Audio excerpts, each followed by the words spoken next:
historic, very awesome. So if we look across the road, the building to the right with the little arched doorway was originally the livery stable, and it wasn't always a home for animals. People traveling the Santa Fe Trail who didn't know the Maxwells couldn't afford to stay at the hotel would sometimes break a bale of straw and sleep with the animals in the livery stable. It was very common for soldiers stationed at Fort Union coming to Cimarron to quarter themselves in the livery stable rather than having to pitch a tent and sleep in the town plaza, particularly in the wintertime, curling up with a donkey or maybe a little, llama, something like that. It was a lot more comfortable than sleeping with your tent mate out in the town plaza. The building to the left, the green building, was the hardware store. And for a while, it was the home office of the Cimarron News and Press. One day, the press printed an article that was very pro-land grant company in its slant. Clay Allison didn't like the article because of the slant. He and his friends got drunk, broke in, stole the press and all the type, and threw it in the Cimarron River. That's how you fix that problem. Well, the next morning, he sobered up. He felt bad for what he had done, paid the family about $400 to buy new press, new type, go back into business. And what's cool about these buildings, they were owned by a man by the name of Dr. Longwell. Dr. Longwell is one of the 4 men that Manuel Cardenas said had paid Cruz Vega part of the money to kill Reverend Colby. When Clay Allison heard that, he wanted to have a conversation with Dr. Longwell. Dr. Longwell had no desire to have any conversation with Clay Allison. So he got on his horse, took off riding towards Santa Fe. Ended up being just like you see in the movies, Dr. Longwell in the lead, Clay Allison and his posse chasing him. Dr. Longwell got to Fort Union and took refuge there before Clay Allison caught him. He hung around for a while. Clay Allison was probably insulting Dr. Longwell's mother, trying to get him to come out and come on. He never did. So eventually, Clay Allison and his men rode back. Dr. Longwell got on his horse, rode off to Santa Fe, and was never seen in Cimarron again. Pretty much rode him out of town. So from here, we're going to go down the road and make a right, and I'm going to tell you a really cool story. Because these ones haven't been too good, but this one's going to be really good.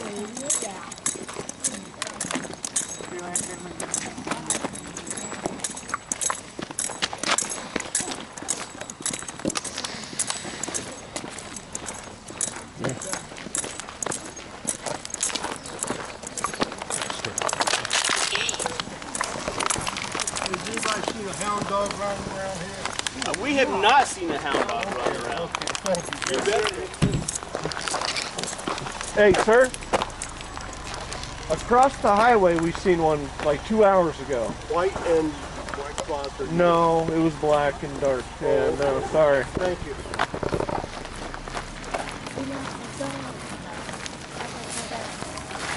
Yeah, there must be a lot of dogs running around here. There's 2 of them. We seen 2 earlier, remember?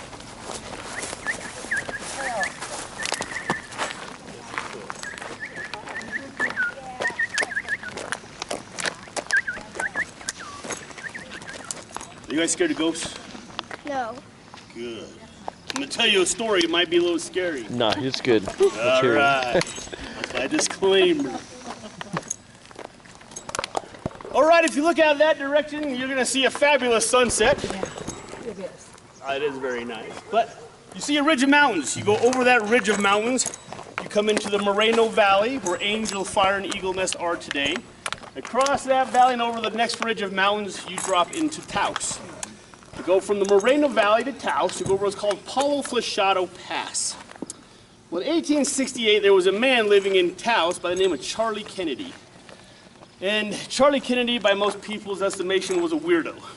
We all know weirdos. We all know, we've all been around and like, man, that guy's weird. Well, that's what they said about Charlie Kennedy. He was weird. But he had a bit of a business sense. He realized that the base of Palo Flechado Pass there in the Moreno Valley was a heavy traveled crossroads. People going from Cimarron to Taos, people going from the gold fields of Elizabethtown and Baldytown south to Santa Fe. A lot of people are traveling, great place for a tavern. So in 1868, he, his wife, and their son, who was, how old are you, cowboy? 12. Well, he was a little young. How old are you, young lady? 8. He was about your age. Moved into this tavern that he built and went into business. And they were in business for a couple of years until one winter evening, his wife showed up in Elizabethtown saying that Charlie Kennedy had just killed their son by repeatedly smashing his head into the mantle of the fireplace until he was dead. Well, that didn't go over too well, you can imagine. Well, then she began to explain what was really taking place at the tavern. She said the travelers would come by looking for a place to stay, a meal to eat. Charlie would engage them in conversation, and when he had determined that they were traveling by themselves, really weren't being expected anywhere anytime soon, he would sneak up behind them and either shoot them in the back of their head or split their head with an axe. He would then gather up all their belongings, keep what he wanted, sell the rest. If it was summertime, he buried their bodies outside the tavern. If it was wintertime, he buried their bodies inside the tavern where the ground wasn't frozen. So when she told that to the people of Elizabethtown, that created a bit of a stir. So they rounded up a posse, rode down to the tavern, arrested Charlie Kennedy, brought him back to Elizabethtown, threw him in the jail, and while they were deciding what they were going to do with him, a mob formed. Vigilante justice was very effective. Went down, broke Charlie Kennedy out of jail, took him to the local slaughterhouse, threw a rope around his neck, rope over the rafters, and jerked him to Jesus. Right. And that was the end of Charlie Kennedy. Now, what happened to his body, there's different accounts. There's some say that after he was dead, they cut him down, buried him in the Elizabethtown cemetery. That's where he is to this day. There's another account that says that after he was buried, they dug him up after being buried for about 5 years and wired his decomposed skeleton all back together and shipped him off to the Smithsonian because he had an enormously large head. They're like, hey, that's kind of cool.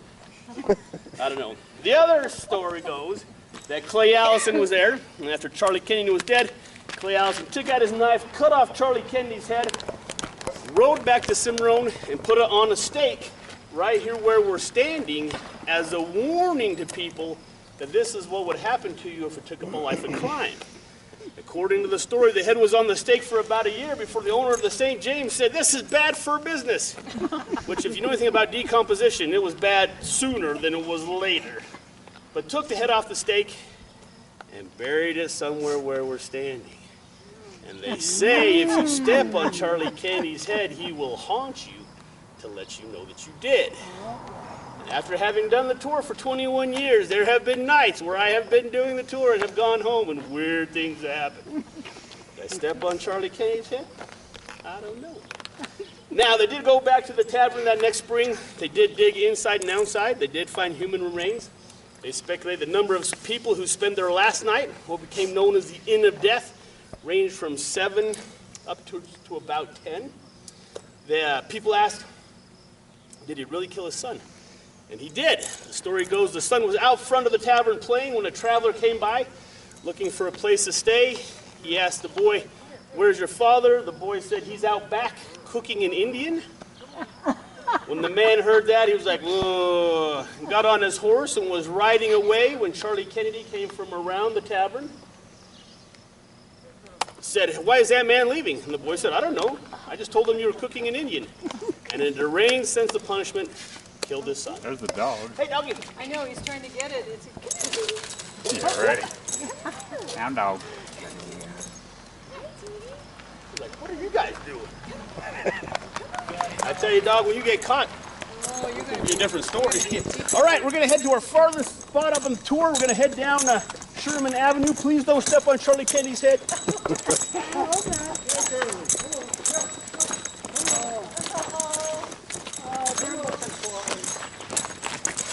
It's having too much fun out here. Hope we don't get by any snakes. Yeah. Or I'm going to step on it. You'll be alright. I will not. Ow.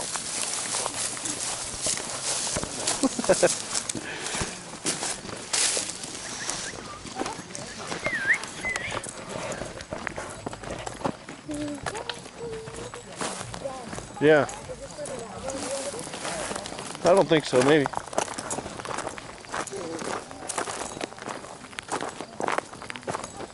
Too bad it's clogged up.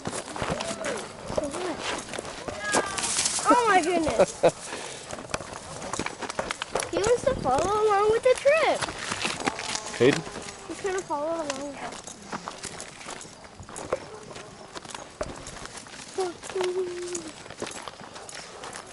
I'll tell him.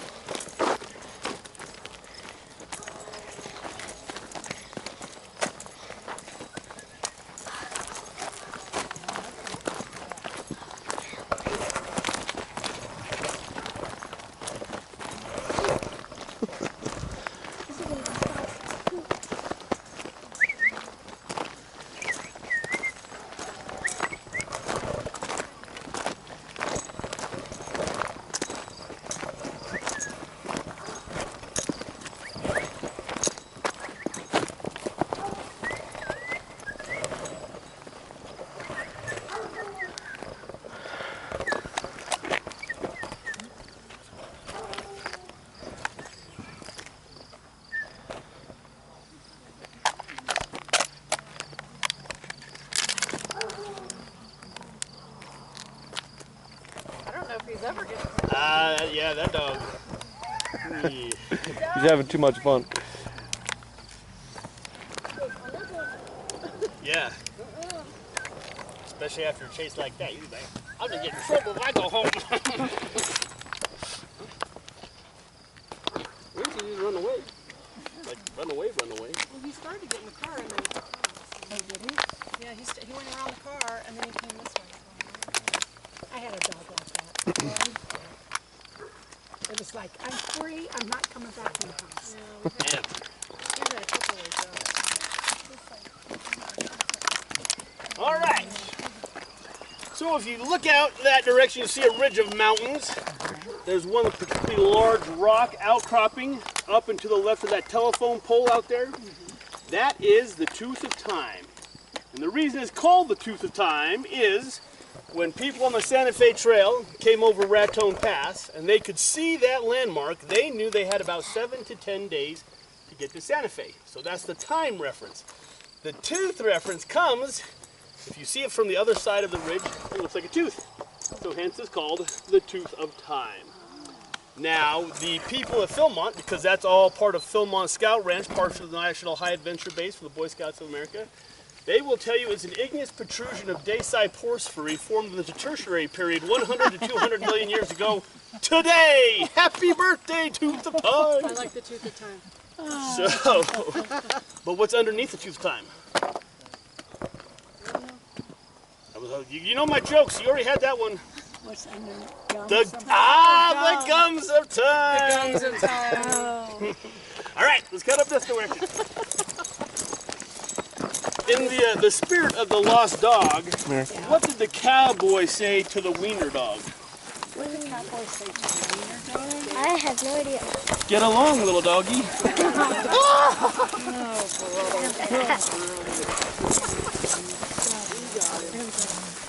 Dear, you've had enough at work. Oh, you got the dog.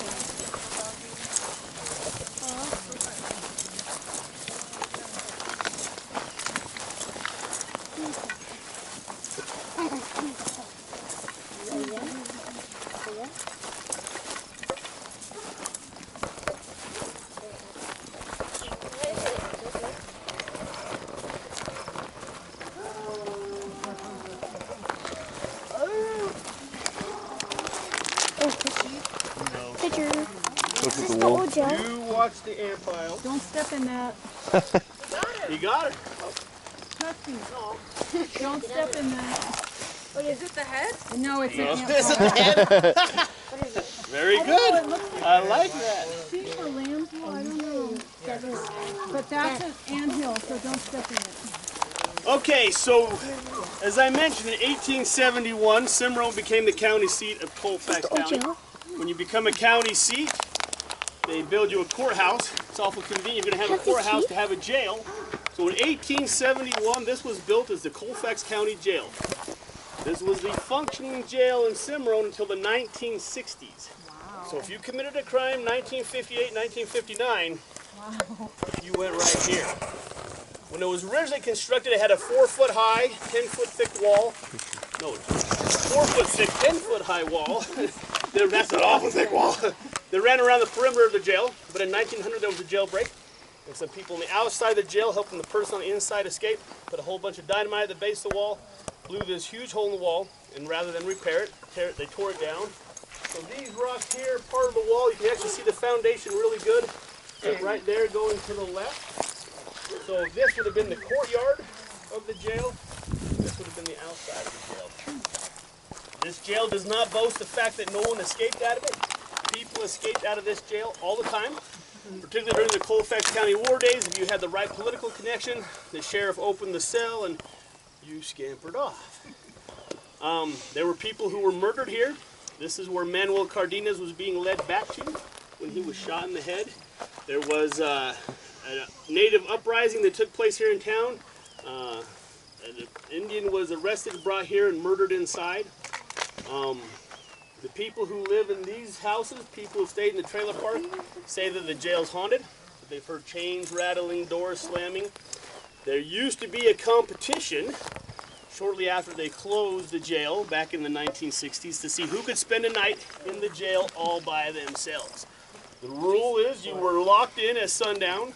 Someone stayed out here to be sure that you didn't cheat or to let you out if you gave up, and you had to stay in there until sunrise. Of the 3 years they did it, no one was ever able to stay in there the whole night. Now here's an interesting story. So I had some friends who had some teenage daughters who thought that they could do it, and so they made the necessary arrangements. The parents were staying the night in the St. James, and they had brought their daughters in. There was 4 of them with sleeping bags with the intent of spending the night.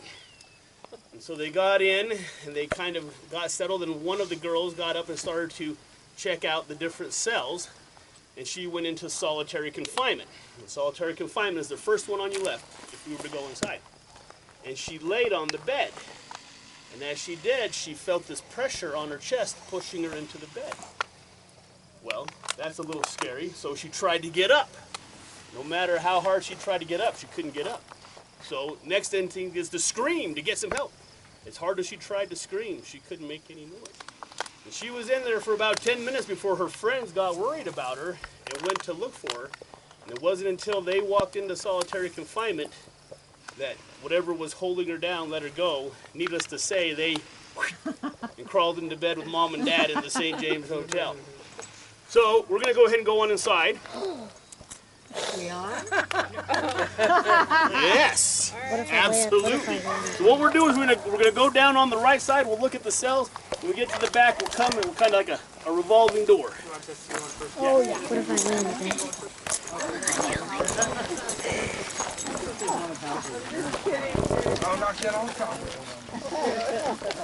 Well, I had a mosquito buzz. Oh, they're out. I've had a couple go by. Yeah, Tess called me and said I was a liar, that they are out. Yes, you did. I didn't think you were serious. Yeah, I just had one buzz in my ear. We know Jared too. Yeah. Lantern. And I didn't think about it, so. No, I didn't. He did warn you that he would be lying the whole time. I know. This is true. This is true. Oh, boy. I don't see too many. Oh. No, this one, knock them all down inside that one right there.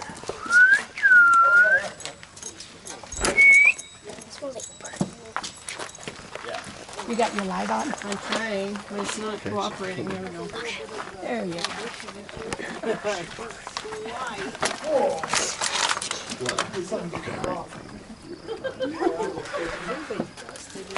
Okay.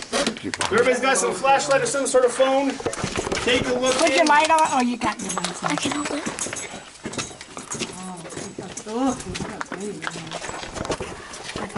So you'll notice a donut-shaped object in the bottom of the wall there to your left, the left wall. In that cell, if you look to the left on the floor, that's what they would have shackled people to, is that donut shut. Can you see that? You gonna sleep in here tonight? No.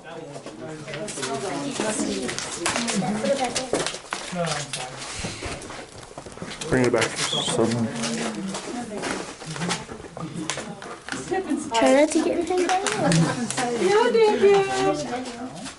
So this was the sheriff's office and living quarters. Oh my God. Yeah, that's why you notice the difference in the window, the big window there. Room. Yes. Oh, but that one has a bed. So this is for the white-collar criminals. Oh, I see. Okay. The business, tax evasion, They got a stuff like that. Okay. Wow.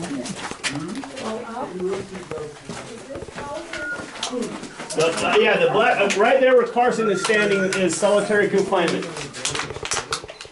No, I'm just knocking down the cobwebs.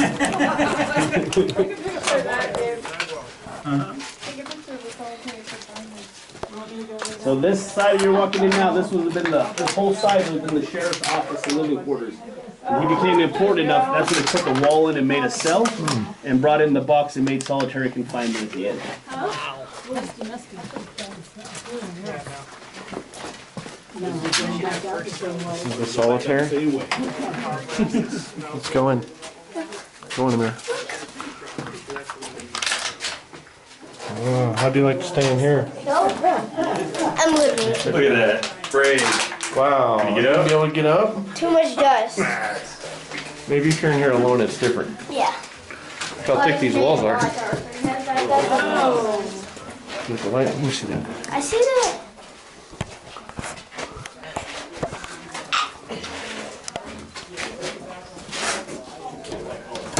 Look. So you look. This is how you look. Hello.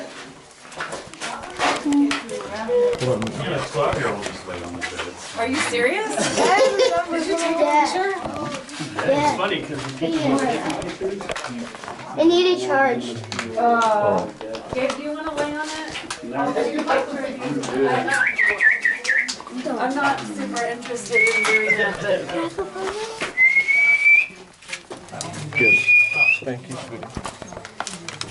Careful, honey. Sorry about that.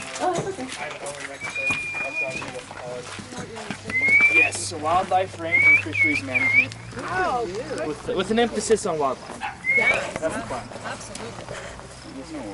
Oh, get off the anthill, wherever it is. Oh, wow. Oh, I'm on. Step on it.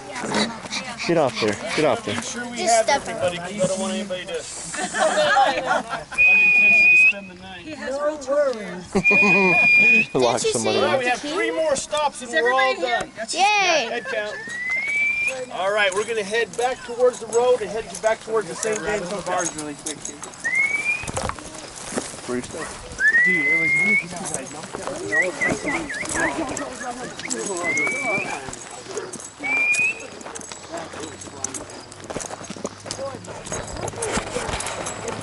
Oh, I know.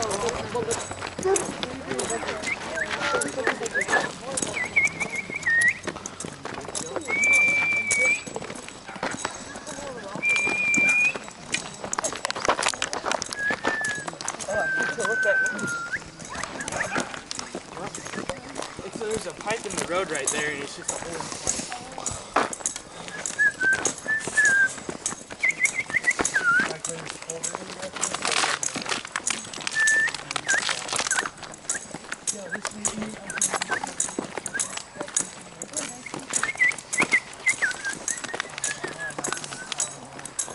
Dad, I tried to go in there, but it was closed. It was locked.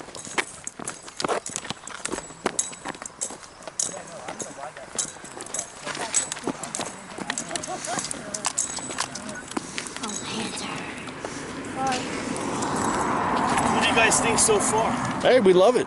Digging it? Yeah. All right.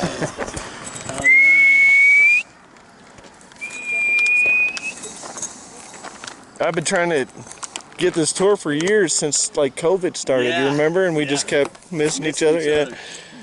Absolutely. Okay, from here we're gonna go ahead and cross the road. But I just want to point out this special teepee. After the uprising, they thought it was best to keep the native population separate, so they built a special. I'm just kidding. Bro. After this car, we'll cross the road. But it was a good story. To start upon. All right, let's go ahead and cross the road. Why are we crossing the road? Cross the road. Get on the other side. But we still have to. Yeah. See what?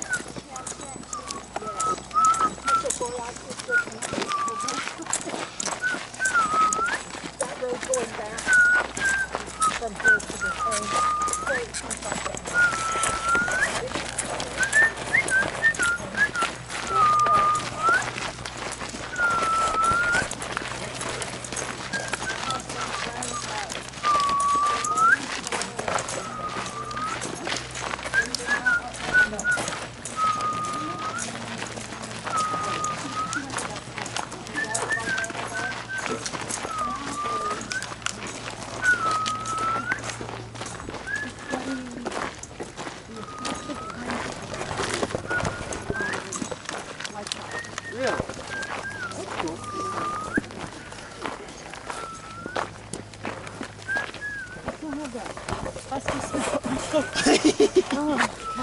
Yes. Isn't that cool? Well, that's how you picked that up. I was like, it's totally cool. Well, first I thought it was a piece of wood, and I picked it up and I went, oh, that is kind of cool.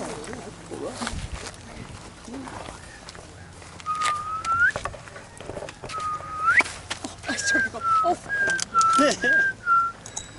Okay, so our third to last stop on the tour. Third to last. We have this one, Old Mill, and the St. James Hotel.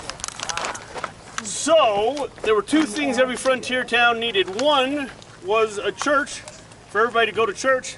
The other was a saloon for after church. You know? Gotta have something to do. Well, what good's a saloon if you don't have something to drink? So, 1854, this building was built as a brewery to brew the libations for the surrounding communities. Later became a gambling hall known as Schwenks. High stakes games of poker were played here. Horse racing was very popular back in the day, so bets were placed here. It later became an auto garage. And there's pictures of Model A and Model T cars being worked on in here. Another thing that's cool about it is that there's a tunnel that runs from here into the building next door, and that was for back in the days of Prohibition. And so they could do what they wanted to, and then, if needs be. We actually used to run an old-time photo shop here in town, and we stored all our props and our sets in here. It's now owned by a family, works out of Film Up, and it's an antique store now. But one of the cool stories about it involves Davy Crockett. Now, who here has heard of Davy Crockett? All right, man, you're not American if you ain't heard of Davy Crockett. So Davy Crockett, the grandson and namesake of the Davy Crockett, moved out here from Texas with his foreman with this idea they're going to be big-time ranchers. Well, they quickly learned that ranching was a very difficult life. And so they started hanging around town, and as the old saying goes, idle hands are the devil's workshop. It wasn't very long before they got in trouble. So one evening, Davy Crockett and his foreman are in here, drinking, gambling, having a grand old time. It was getting a little bit late, thought it was time to maybe head back to the ranch. So they exited out the Schwenks and were headed down to the livery stable to get their horses. And as they were passing the St. James Hotel, it's party time, man. The music's playing, they can hear stuff going on in there. So they looked at their watch. It's not that late. They started to head inside. Well, as they're heading inside, a group of buffalo soldiers, these are African-American cavalry soldiers stationed at Fort Union, were walking out. When Davy Crockett saw who it was, pulled out his gun, bang, bang! Shot and killed them. Saw another group playing cards at a table, bang, bang! Shot and killed them. Ended up killing 4 soldiers. He and his foreman, we'll wait for this guy to not be so loud. He and his foreman couldn't run to the livery stable anymore because that's where the rest of the soldiers were spending the night. So they took off on foot. They were arrested at a ranch just out of town, brought back to Cimarron, brought before the judge. The judge said, well, did you do it? Yeah, we did it. Did anybody see you do it? Were there any witnesses? Oh yeah, everybody in the bar saw us do it. Well, had you been drinking? Oh yeah, we'd been drinking. Oh, well then you're free to go. And so you can imagine, you kill 4 people in cold blood and get away with it, well, you're above the law. And you can do whatever you wanted. And that's what they did. They would come riding into the town, shooting their guns up in the air. They would ride into the businesses on the back of their horses and transact business from the back of their horse. They had gone up to the sheriff, slapped him around. You can't do anything to us. They would take people at gunpoint. You're gonna go buy drinks for everybody. So this went on for a couple of weeks until the people of Cimarron had enough. And they told the sheriff, look, you're getting paid to do a job. We'd appreciate it if you did it. Well, the sheriff was intimidated by him. He couldn't handle the situation, so he approached a rancher by the name of Holbrook and asked the rancher to help him out. The rancher said, no way. I do not want to be involved in this at all. Well, somehow that conversation got out, and Davy Crockett and his foreman started trying to harass and intimidate the rancher.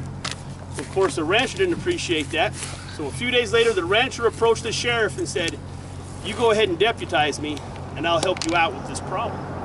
So one evening, Davy Crockett and his foreman are back in here drinking, gambling. They had their horses tied up, put a couple of quarters in the parking meter because you never want your horse towed. It's a bad situation. They're having a good time. There used to be a well, ironically here where the fire hydrant is. The rancher took position behind the well with a double-barrel shotgun. The sheriff and the postmaster, who he had also recruited, took position on the corner of the Barlow Sanderson stage building, so right over there.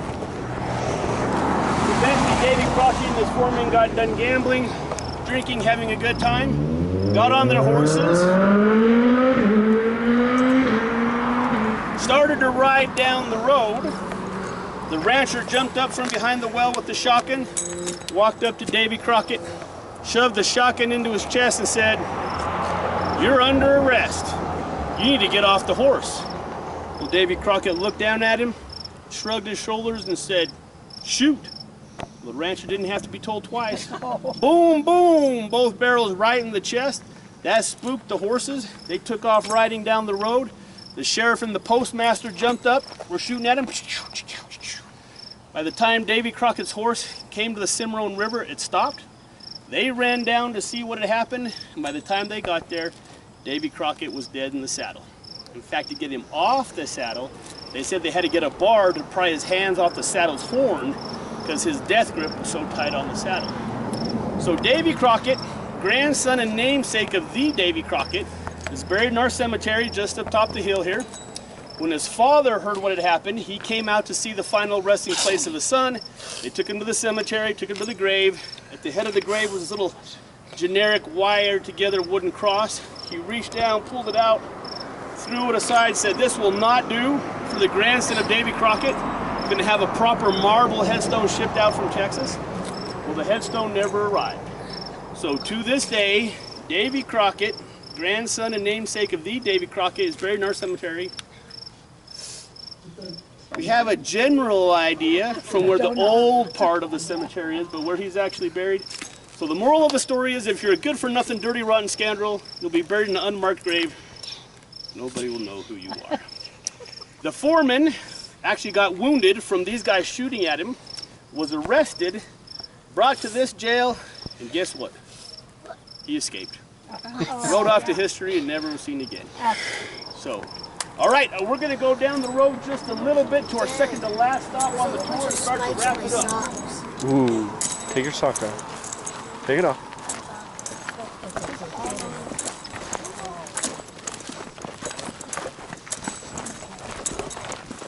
Are the Lamberts buried up there at the cemetery also? There are some Lamberts buried up there. Henry and Mary? Henry and Mary, and I'm not sure where his second wife is. Ah, buried. right. Because he was, in fact, I'm going to tell that story here in a little bit. So. Okay. Oh yeah, we still have to find out what that door was for. Mm-hmm. It's probably at the end. He said it was up there. All right, we're going to hold up right over here.